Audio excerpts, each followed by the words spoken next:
We report on arrests and sentences here at WSBT 22 almost every day, but we rarely show you what comes next. What happens if you're Leonard Talton and you have multiple felonies on your record and you're now free? Before the sun rises, Leonard Talton is preparing his moped for a ride. It doesn't matter that it's 40 degrees. It's his only transportation to work. It's one of the obstacles he faces as a convicted felon. No license, child support continuing to be ongoing even though I'm incarcerated. License being taken because of child support.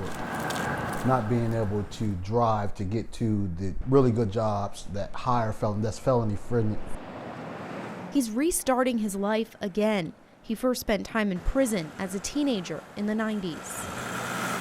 When I was incarcerated, I was so mad and bitter. I said, you know what?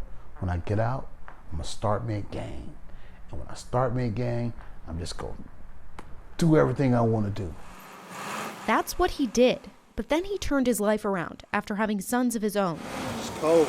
The South Bend Tribune featured him in an article titled A Life Transformed in 2012. I had my own consulting company.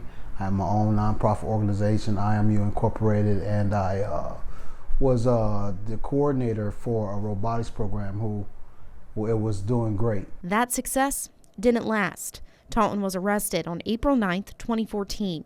He pleaded guilty to possession of cocaine, resisting law enforcement, and possession of marijuana. I was humbled because here I thought I had it all. Here I thought I made it. Talton spent 3 years and 11 months behind bars. He tried appealing his sentencing, but the judge refused, saying, quote, he has had multiple opportunities to reform his behavior, but has been either unwilling or unable to do so.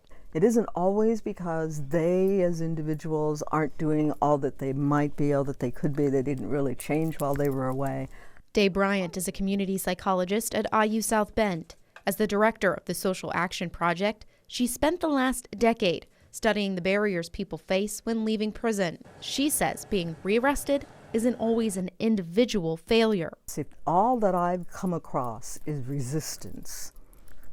And anything I've attempted to do is neutralized or attacked or torn down in some way, then where else do I go? I go back to the place of the path of least resistance, and to that place that's become most familiar to me. What's most familiar is often the same friends and environment that led them to prison in the first place.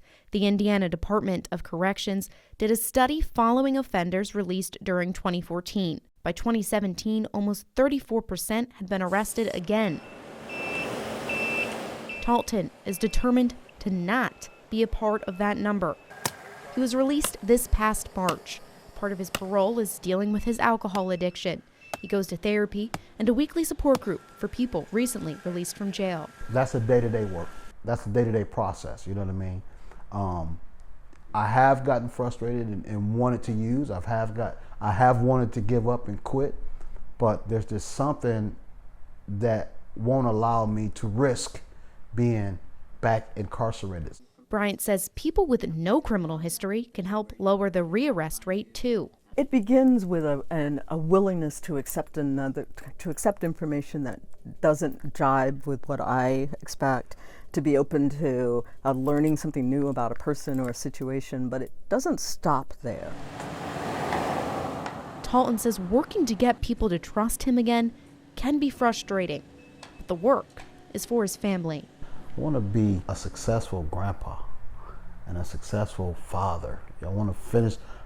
I never can replace those years, but I want to be able to be loved and appreciated, not for what I can do for somebody, but just for who I am.